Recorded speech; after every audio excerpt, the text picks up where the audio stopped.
Hadrian's Wall isn't just a wall, but an entire defensive works consisting of forts, towers, and ditches that stretches 73 miles from Wallsend on England's east coast to Bowness on Solway on the west coast. When Hadrian took the role of emperor from Trajan, he placed a priority on defending rather than expanding the Roman Empire, and the construction of Hadrian's Wall was started around AD 122.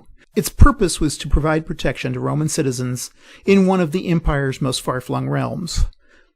The task of building the wall fell to 3 Roman legions, and of the 15,000 soldiers that worked on it, many were trained engineers, surveyors, masons, and carpenters. While it took 6 years to build, much of it was initially constructed of turf and timber palisades. It was some years later that the entirety of the wall was converted to stone. Now, the stone wall was about 5 meters high and varied anywhere from 2 to 3 meters in width. Now, it separated Roman Britannia from what was to become Northumberland and the Scottish lowlands. However, it never formed the Anglo-Scottish border proper, which lied a little further to the north. Its major purpose was to stop northern raiders from crossing the border to take livestock, slaves, and treasure. In the total, about 10,000 soldiers were stationed along the wall, and they were usually not legions, but rather provincial auxiliary infantry and cavalry. Now, these soldiers were garrisoned in large forts and mile castles, as well as watchtowers, which were placed about every third of a mile. And the forts usually housed up to 600 men, and the mile castles were manned by about a dozen. It's thought that between the soldiers manning the wall and their dependents, the wall contributed to about a quarter of the local population. Now, contrary to the image conjured in the popular imagination, the troops didn't fight from the top of the wall, but they generally sallied out of the fortifications and fought the barbarians out in the open. The wall also had an administrative function, with its forts and gates serving as custom houses, where the movement of people from the Roman province into the Northland could be monitored and taxed. Now, after the empire left Britannia, local rulers continued to use the wall for military purposes for the next century or so. However, most of the wall was eventually scavenged by locals for roads and farmhouses. Today, outside of reconstruction, only the footing of the wall remains, and usually in the highlands. Now, many of the buildings associated with the wall, such as the mile castles and forts, have also been excavated, and these excavations have discovered a number of interesting things about how the soldiers lived and spent their times. These include weapons, games, armor, and even dick pics. In northern Britannia, the wall served as a statement of the far-reaching might, resourcefulness, and determination of the Roman Empire. It was symbolic of the emperor's power, and it served as a tangible physical barrier between the civilized world and the barbarian wilderness. Okay, let's kind of gloss over the rules for Hadrian's Line. Now, this was designed by Matthew and Angel Van Houw, and it's a self-published game, and I'll put a link down below as to where you can obtain this. It takes place in 84 AD, and the Romans are trying to civilize the area in the land today that's Scotland. Players play various tribes of Picts that are defending from the Romans. Now, you can play with 2 to 4 players, and it takes about 30 minutes to play.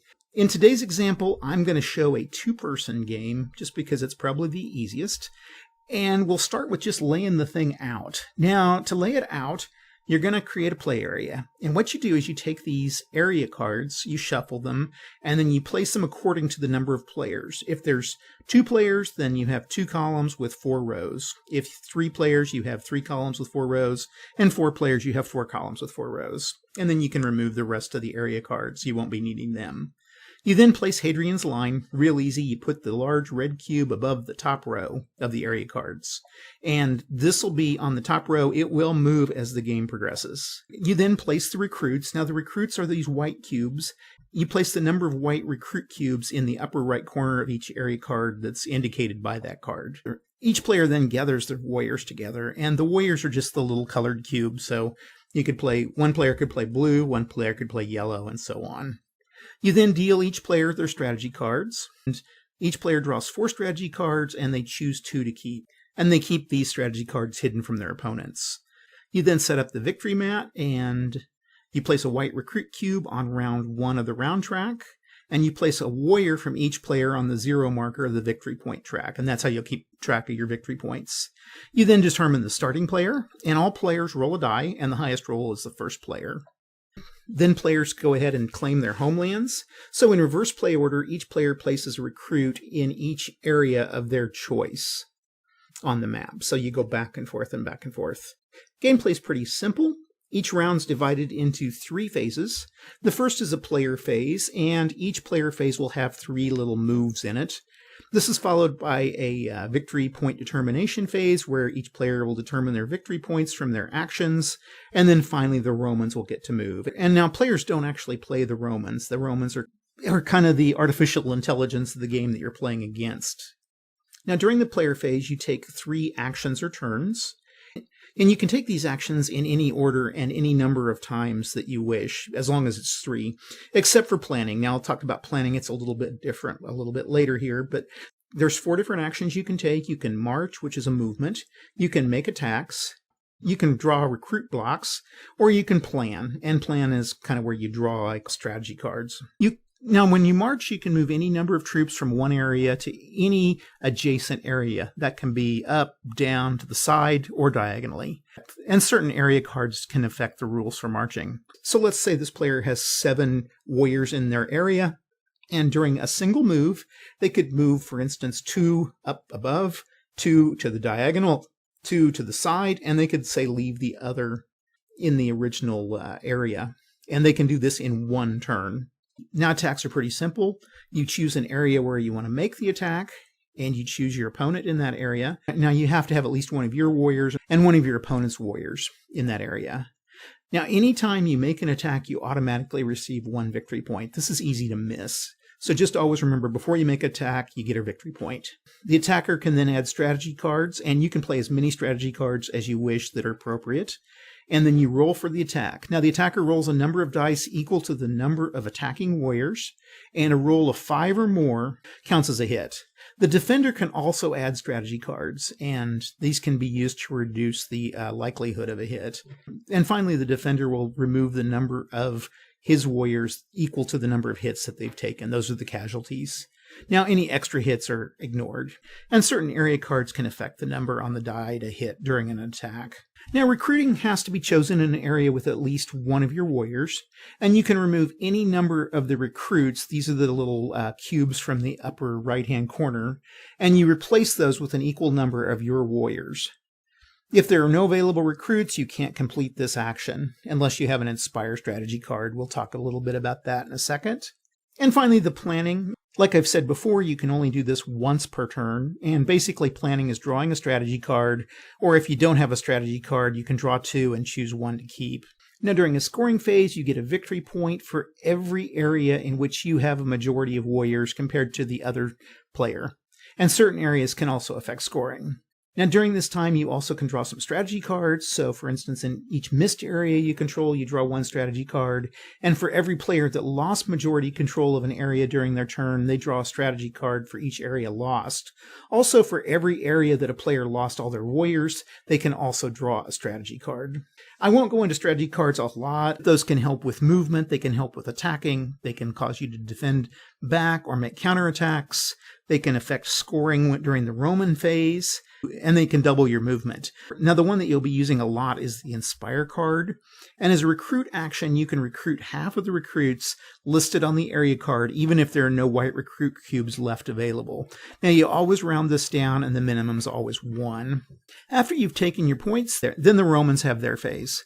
And all the areas in the row below Hadrian's line are considered adjacent. So the Romans will make an attack, and they'll roll a die equal to with the highest total number of warriors, or the current round number plus 2, whichever's highest. And the Romans hit on a 4+, not a 5+, but a 4+.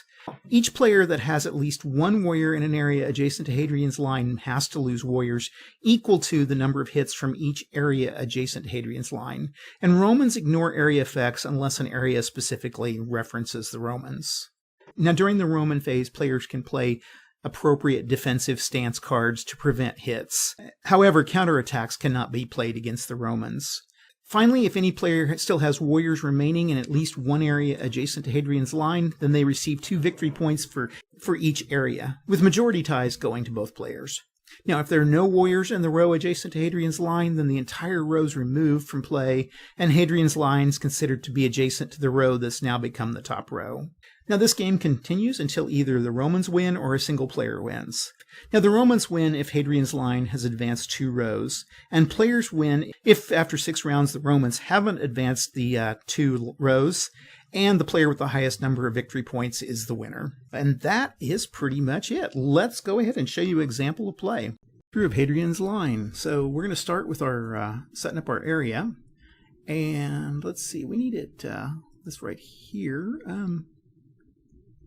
Here we go. 2 players, and you just hit this button and it'll populate everything for you, which is kind of nice. And we don't even have to look at those again. Now, oh, that's going to make it easy for the Romans. Romans are up here. Here's our cards. We determine who goes first. Oh, first of all, we got to put a blue guy here and a yellow guy. We'll just say blue versus yellow. Now I'm going to put up who goes first here kind of thing. And then that'll help me keep track. Okay, now we can roll to see who goes first. We roll 2 die, and we get a 5 and a 2. Now I'm going to say blue is always the first number, and the yellow is the second number. So basically, blue gets to go first. So yellow gets to place a guy first. And let's do our placement. So yellow is going to place here. And then blue will place here. Yellow will place here. Blue will place here. Yellow will place here. Blue will place here. Yellow will place here. Okay. And then we got to get our cards. So blue draws cards. And they draw 4 cards, 2, 3, and 4. And we kind of determine what we're going to need. Okay, Inspire is always helpful. But so is Rampage. Now, I think as blue, hold on, 1, 2, 3, 4. Oh, I forgot to place blue there. Okay, I think I'm going to try to take a fairly defensive kind of. Blue's going to take a defensive thing, and then yellow's going to have to hold up here. Maybe I can kind of try to move into some of these areas. But so we'll take defensive stance. We're going to take Inspire. Don't need Pictish Tactics because we're not up on the front lines. And Pictish Tactics is used when the Romans are attacking. So we can discard that. I'm going to take Rampage. I'm going to take this defensive stance. Like I say, I'm going to be on the defensive on this one. Okay, yellow goes with their 4 cards. 1, 2, 3, and 4. Well, we definitely want to keep Pictish Tactics, and I want to keep an Inspire. I think I'll keep this Rampage Inspire.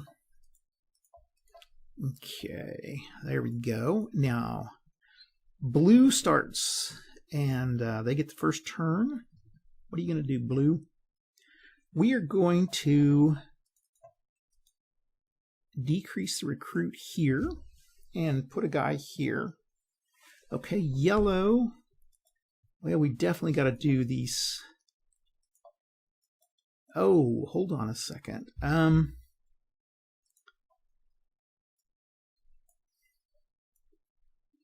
We want to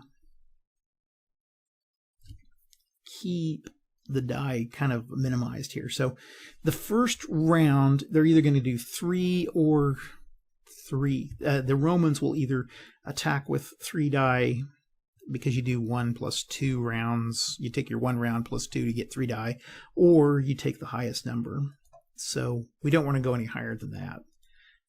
So we'll do that. Okay, next blue will go for their second, and we'll just discard that. Yellow will go, and again I'm going to decrease recruits and decrease recruits, and give me 2 die. And then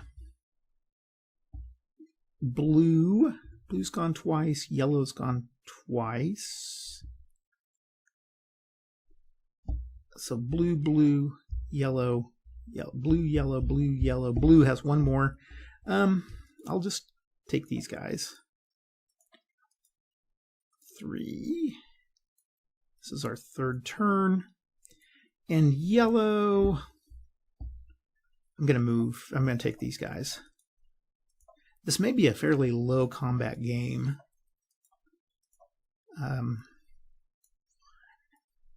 2, 3, and 4. Okay. Everybody's gone. So now we figure out number of we do our scoring, and it's 4 and 4. So we're tied up. Okay, and then the Romans get to go. Now the Romans have 3 dice. And I am going to play my card here. Let's see, yellow. I am going to play the Pictish Tactics card.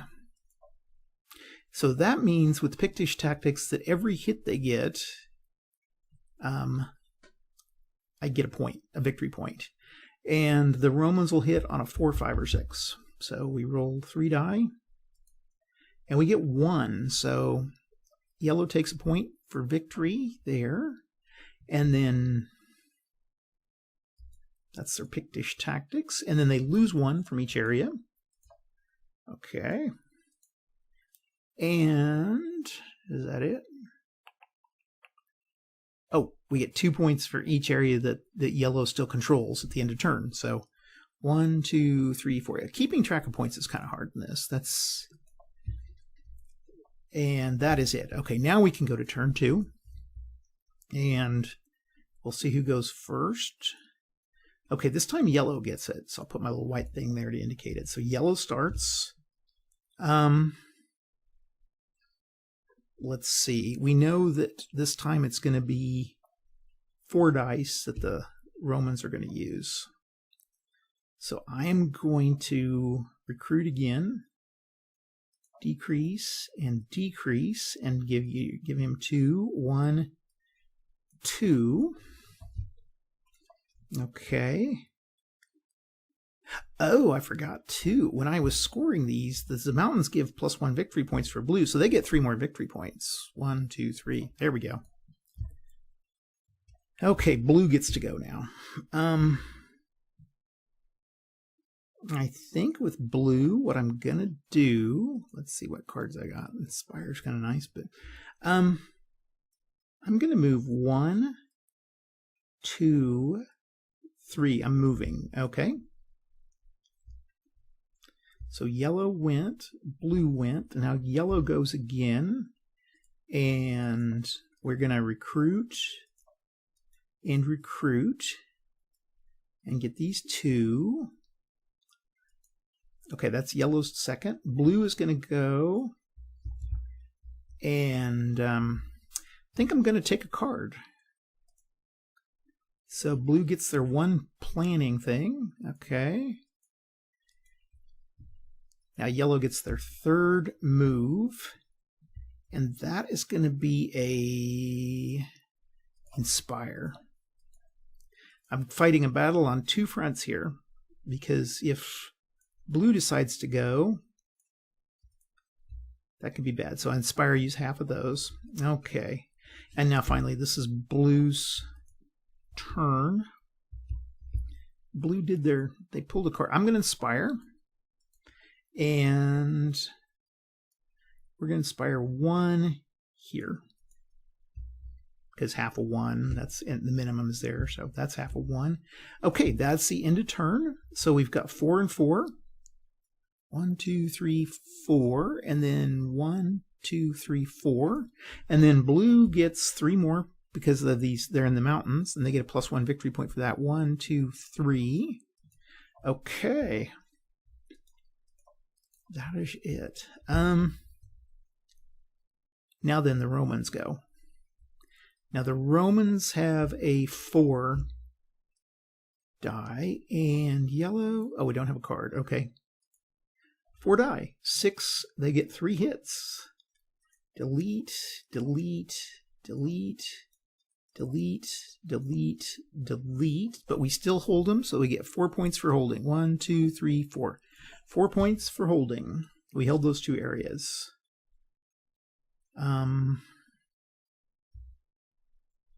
Okay. And we move into turn 3. Okay, turn 3. We'll see who goes first. This time yellow goes first. And I think we're going to start with a move. And as long as we keep getting points, milking this for points, we ought to be good. So I'm going to go 3 and 3. 1, 2, 3, 1, 2, 3. Okay. Blue. Going to do another inspire. For blue's first turn.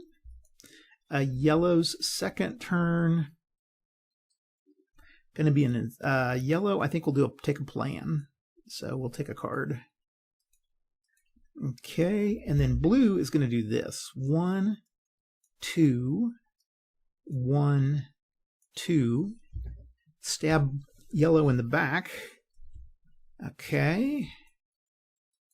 Now yellow, again, we have a choice. We can either stick with this or we could move back. I think what we will do is we are going to move back for our third turn. And then blue, on their last one, is going to do a plan. I'm not going to fight.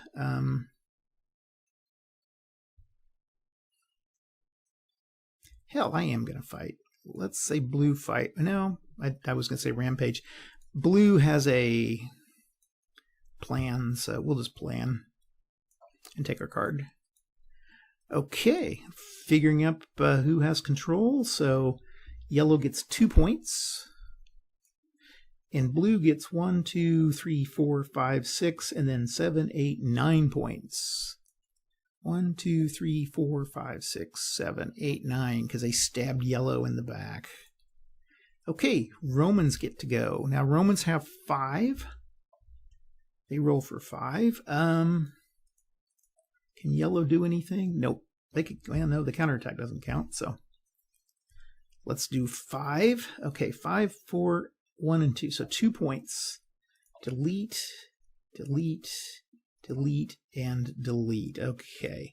They held 2, so that's 1, 2 that they hold for holding this region, but they lost this one and they lost all the guys in it. So they do get 2 cards. That's the consolation. 1 and 2. Okay.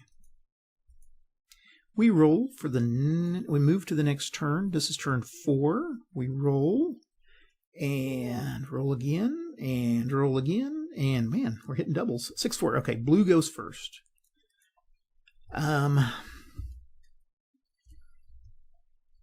Blue could try to move into that region. How many cards does blue have? They don't. Okay.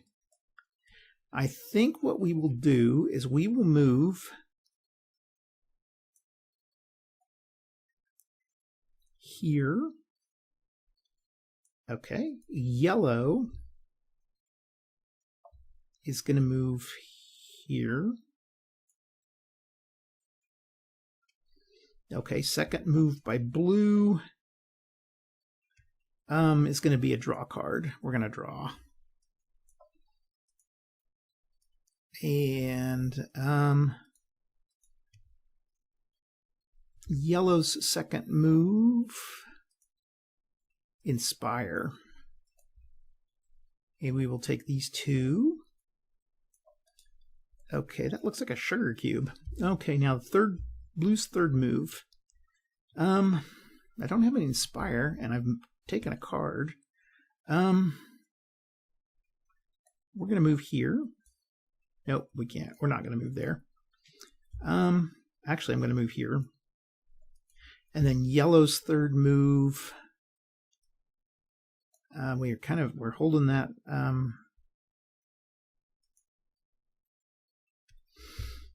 Not a lot I can do. Yellow, nothing. Okay.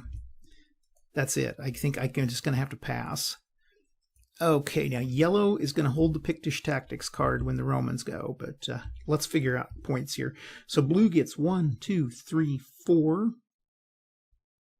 5. Now it's tied here, so they've got 5, 6, 7, 8. 2, 3, 4, 5, 6, 7, 8. And then yellow has 1, 2. Okay.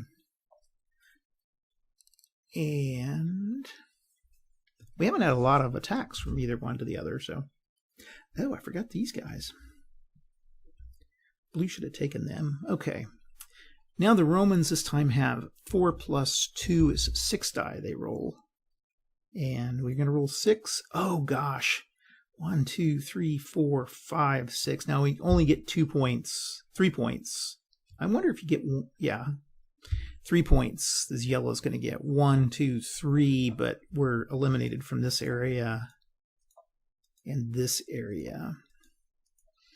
It gives yellow 4 cards. Not much of a consolation. 1, 2, 3, and 4. And the Romans move. Okay, that's the end of turn. We go to turn 5. Now, we'll see who goes first. Yellow goes first. Yellow doesn't have a lot of options. I can inspire, which I will do, and get my 2 here. Blue will go...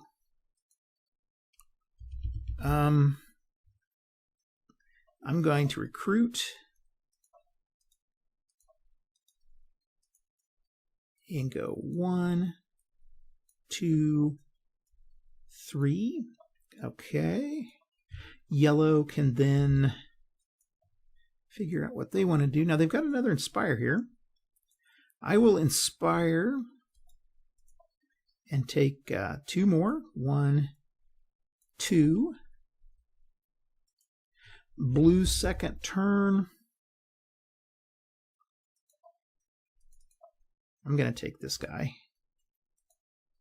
and take him. Yellow's third turn.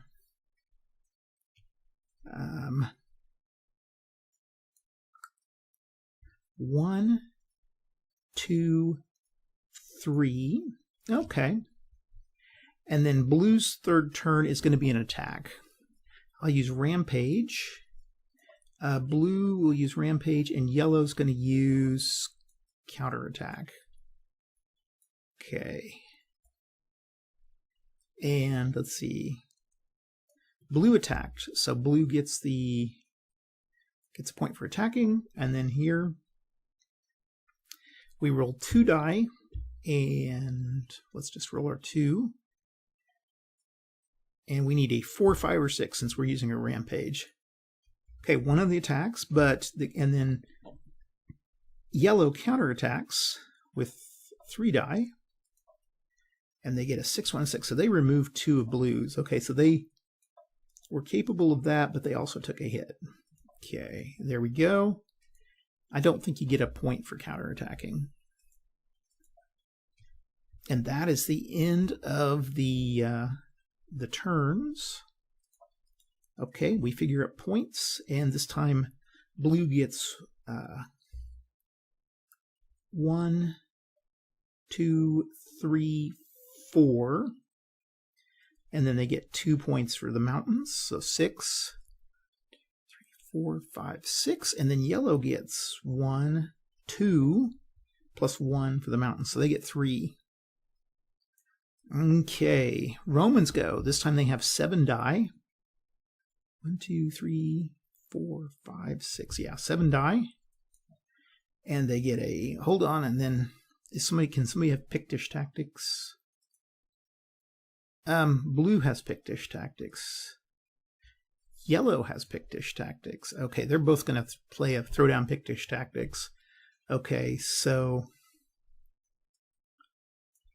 what'd they get? Oh, they needed 4, 5, or 6. So they hit 1, 2, 3 points for each one. Delete, delete, delete, and delete. They lose 3. Okay, so Yellow gets 3 points. 1, 2, 3, and Blue gets 3 points. 1, 2, 3, and then they lose delete and delete, and then delete, delete, delete. Okay. That puts Blue ahead. Now then, Blue and Yellow each get a card for losing their guys and lose. They get 2 cards. Okay. For the loss of that area. And 1, 2. Okay, and then yellow or blue gets 2 cards. 1, 2. And this is the last turn. We roll 2 die. And our 2 die were a, let's try it, 6 and a 3. So blue gets to go first. Let's get rid of these cards. What are you going to do, blue? Let's look at our cards here. Blue is going to throw everything they can here. 1. Okay, there you go.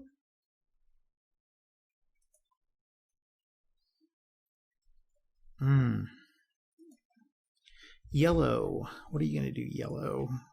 Going to use an Inspire. Discard. And we're going to take a point here. Okay, then blue is going to throw a guy here. Yellow will do a move 2.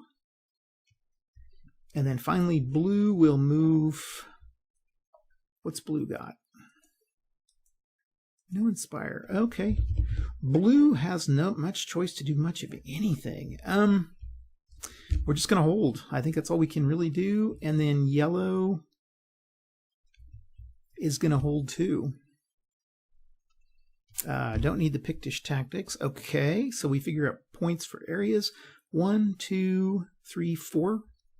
5 for blue. 1, 2, 3, 4, 5. And then yellow gets 1, 2.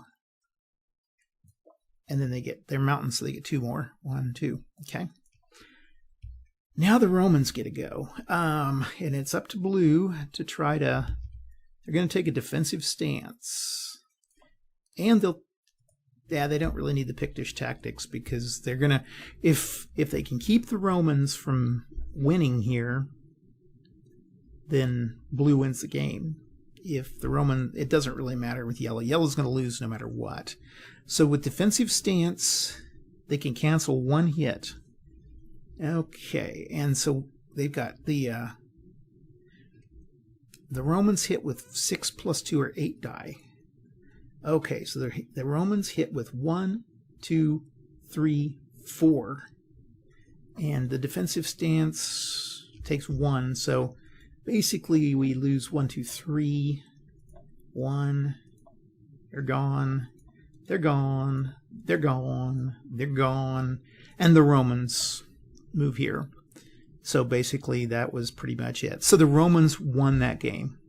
But if they wouldn't have made as many hits, blue would have ended up winning it. Anyway, that's what I got. Like I say, it's kind of an interesting little game. If you're interested in purchasing it, I've got a link down below where you can get it at. And like I say, I think it's kind of a cool game. I've got the physical copy, and I'm impressed with it. So anyway, thanks for watching, and we will talk to you later. Bye.